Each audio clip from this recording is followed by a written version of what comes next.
Você certamente já ouviu dizer que o Evangelho é a boa nova de Deus para os homens.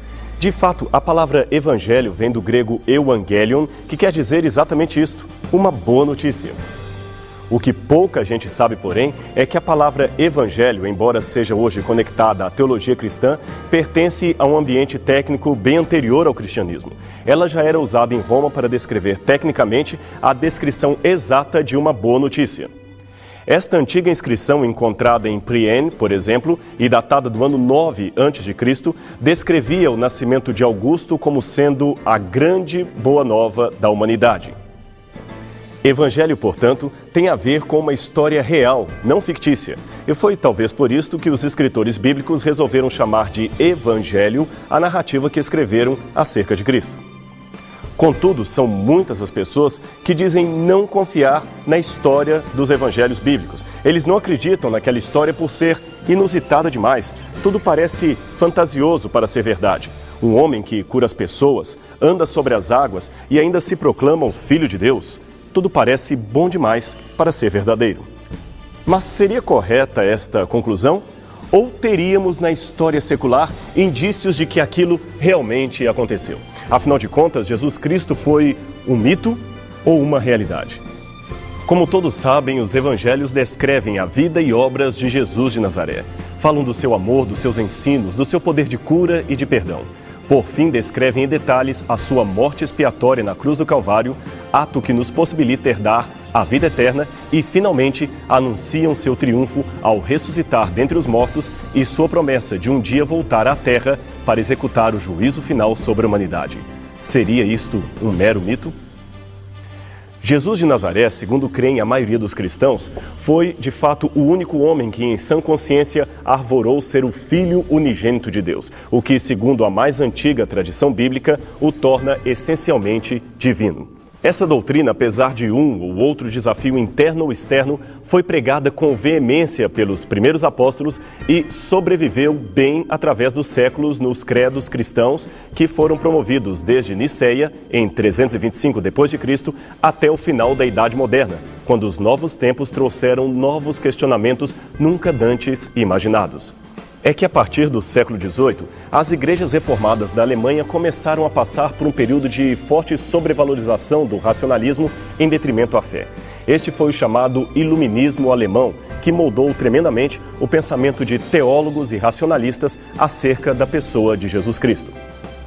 A pretensão básica desses novos pensadores era criar uma religião cristã que fosse mais racional e menos sentimentalista. Logo, começaram a surgir vários escritores pretendendo expor teorias sobre quem haveria de ter sido Jesus de Nazaré. Suas novas acerca do fundador do cristianismo, é claro, contradiziam em muitos aspectos a visão bíblica tradicional, de modo que eles faziam uma distinção entre o Jesus histórico e o Cristo da fé. O primeiro, se é que existiu, pois muitos duvidavam até mesmo de sua existência, foi o Jesus historicamente real, ao passo que o segundo seria apenas um ser mitológico, inventado e mantido pela tradição da igreja através dos tempos. O primeiro defensor dessas novas ideias foi Hermann Samuel Reimarus. Influenciado pelo deísmo inglês, ele projetou uma enciclopédia de 4.000 volumes, na qual pretendia reconstruir de modo científico a história da religião cristã. Entretanto, foi apenas depois de sua morte que o editor alemão Gottfried Ephraim Lessing publicou parte do seu tratado numa edição anônima. Num dos capítulos da obra, intitulado Sobre a Pretensão de Jesus e seus Discípulos, Reimarus afirmou que qualquer investigação crítica sobre a vida de Jesus Cristo deve manter clara a distinção entre o que Jesus realmente fez e ensinou e aquilo que foi posteriormente narrado pelos apóstolos em seus escritos. Assim, esse autor entendeu que Jesus fora apenas um revolucionário judeu que empreendeu uma revolta contra o Império Romano e, como qualquer outro rebelde qualquer, acabou condenado à morte, uma morte de cruz, em virtude, principalmente, dos seus discursos políticos. Os seus discípulos, então, para não admitir o fracasso do movimento, roubaram o corpo e inventaram a história da ressurreição e da redenção universal da humanidade. O segundo intelectual alemão a duvidar das posições tradicionais sobre Cristo foi o teólogo e filósofo de Berlim, Friedrich Ernst Schleiermacher, que, influenciado pelo romantismo alemão, abriu as portas para o pensamento iluminista secular e permitiu que este entrasse na esfera teológica. Em 1832, Schleiermacher apresentou uma interpretação muito desconcertante acerca da vida de Jesus Cristo e sua obra de salvar a humanidade. Ele via Jesus apenas como alguém que tinha uma consciência muito elevada de si mesmo, de modo que foi o pensamento positivo de Cristo, segundo Schleiermacher, que fez dele um homem especial. Alguém que descobriu dentro de si potencialidades divinas, algo que nós, em tese, também poderíamos descobrir. Logo, Jesus é apenas um modelo positivo de um homem que deu certo, um homem como qualquer outro ao longo da história. Alguém, em suma, que sabia o que estava procurando, e não o Filho único de Deus em forma humana. Além disso, Schleiermacher também não admitia a história da ressurreição, nem o significado expiatório da morte de Cristo pelos nossos pecados. Outro interessante pesquisador da vida de Jesus foi o médico e escritor Albert Schweitzer. Formado em teologia, medicina e música, ele chegou a ganhar um prêmio Nobel em 1952 por causa dos seus trabalhos como médico missionário entre os africanos da colônia francesa do Gabão. Mas sua aproximação do Jesus histórico também era baseada no ceticismo. Em seu livro A Busca pelo Jesus da História, ele dizia que o Jesus pregador da moralidade jamais existiu. Para ele, quem existiu foi apenas um judeu lunático que, por descrever ou acreditar piamente no fim do mundo, pregou uma mensagem anti-romana e acabou crucificado. Ponto final. Isto foi tudo. Talvez o mais destacado de todos esses escritores alemães tenha sido o conceituado professor da Universidade de Marburgo, na Alemanha, chamado Rudolf Bultmann, que criou um pretenso exercício de demitologização do Novo Testamento.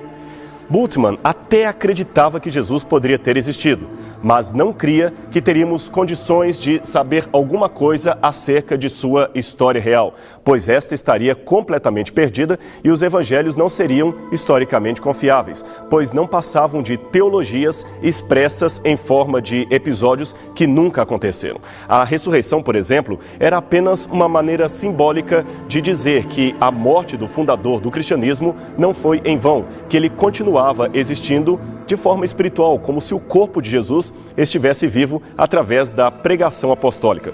Portanto, não houve nenhuma ressurreição literal e Jesus não foi, de fato, de carne e osso para o céu. Como herdeiros intelectualistas desses autores, temos organizações modernas, como o famoso Jesus Seminar, uma agremiação de aproximadamente 200 pessoas, fundada em 1985 pelos teólogos Robert Funk, falecido em 2005, e John Dominic Crossan, palestrante e autor de vários livros sobre o assunto. A proposta, portanto, dessas vozes, chamada de ala liberal, é apresentar a tese de que Jesus Cristo, pelo menos nos moldes que os evangelhos apresentam, não foi um personagem real, mas um judeu comum, mitologizado pelo pietismo dos escritores bíblicos e a igreja posterior. Seria isto verdade? Afinal de contas, você e eu podemos ou não confiar na historicidade dos evangelhos? Estariam esses intelectuais certos em seu questionamento à fé? Pelo menos num ponto, intelectuais conservadores e liberais poderiam estar de acordo. A figura de Jesus de Nazaré, seja histórica ou mitológica, é grandiosa demais para passar despercebida. Sua história é por demais fantástica. Como o incrédulo Tomé do quadro de Caravaggio, gostaríamos de tocar em suas feridas, tendo a certeza tátil de que ele é real.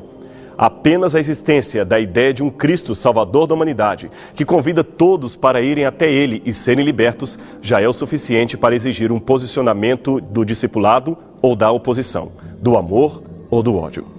Noutras palavras, o que queremos dizer é que não dá para ficar neutro diante do nome de Jesus de Nazaré, pois se ele for um mito, será a pior mentira, o pior engano de todos os tempos e, portanto, deverá ser combatido por todos aqueles que tiverem nobreza de caráter. Se, porém, ele for verdadeiro, será uma grande tolice não segui-lo agora mesmo. Neutralidade é uma palavra que não existe neste contexto. Você pode até admirar alguns vultos da história e, quem sabe, discordar deles. Não há como pecar contra Sócrates ou decepcionar-se com Aristóteles. Eles não estão vivos para saberem se estamos ou não seguindo os seus ensinamentos. Eles não sabem nada acerca de nós. São apenas homens comuns e nunca arvoraram ser Deus em forma humana. Mas com Jesus era diferente. Ele dizia ser o Filho de Deus e não dá para discordar de um Deus ou, em sã consciência, desprezar os seus ensinos. Nosso desafio intelectual, portanto, é descobrir se Jesus era ou não aquilo que a Bíblia afirma a seu respeito. Duas perguntas, então, se fazem necessárias nesse sentido. Primeira, existiu mesmo um homem chamado Jesus de Nazaré? E segunda, ele era realmente aquilo que os evangelhos anunciaram? Estas são duas questões distintas e necessárias. Aliás, elas são complementares, pois uma coisa é provar que Jesus existiu, outra é verificar que a sua figura não foi mitologizada com o passar do tempo, transformando sua imagem de um simples camponês judeu a uma espécie de herói redentor do mundo inteiro. De fato, o primeiro problema com a nossa busca é a carência de material fora da Bíblia anterior ao segundo século que mencione Jesus como um personagem real. Alguns talvez esperassem que, devido aos seus grandiosos feitos, o nome de Jesus fosse registrado em cada livro ou carta que se produziu em Roma. Mas não é bem assim. Jesus, lembremos, não foi reconhecido pelos seus contemporâneos. A sua mensagem era dura demais para eles e tanto é que chegaram ao ponto de pedirem a sua morte. Ademais, o ministério de Jesus foi geograficamente curto, percorrendo um limite inferior a 400 quilômetros de diâmetro. Acrescente-se a isto o fato de que mesmo grandes figuras do passado nem sempre têm a sua historicidade bem atestada por documentos contemporâneos da época, como poderíamos supor. Não temos, por exemplo, nenhum texto grego anterior ao terceiro século a.C. que confirme figuras históricas e famosas do passado como Sócrates, Platão ou até mesmo Alexandre o Grande. O rei Nabucodonosor, que construiu a suntuosa cidade de Babilônia, teve a sua historicidade confirmada pela arqueologia apenas no século XIX, cerca de 2.500 anos depois da sua morte. E muitos faraós do Egito, como o famoso Tutankhamon e a rainha Hatshepsut, também não seriam conhecidos se não fosse recentemente a descoberta que fizeram de testemunhos preservados ao longo da história, porém posteriores à sua morte. Esses personagens também poderiam ter a sua historicidade questionada. A explicação para esta pobreza de depoimentos históricos está no fato de que muitos documentos da antiguidade encontram-se desaparecidos. Milhares deles foram completamente destruídos, como, por exemplo, os mais de 700 mil manuscritos da grande biblioteca de Alexandria, que foi incendiada pelo califa Omar na guerra de 641 d.C. Portanto, muita coisa se perdeu e não é difícil supor que houvesse mais coisas escritas sobre a pessoa de Jesus, mas que estão retidas na poeira do tempo. Aliás, é até possível que algumas anotações documentais do movimento de Cristo também fossem destruídas no incêndio provocado por Nero, que arruinou a cidade de Roma com muitos dos seus arquivos em 66 d.C.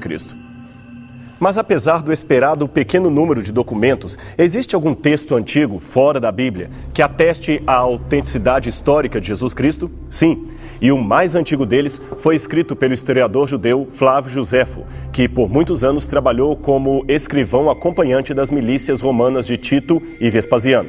Escrevendo por volta do ano 90 de nossa era, Josefo declarou: "Por esse tempo surgiu Jesus, homem sábio, que talvez seja mais que um mero homem.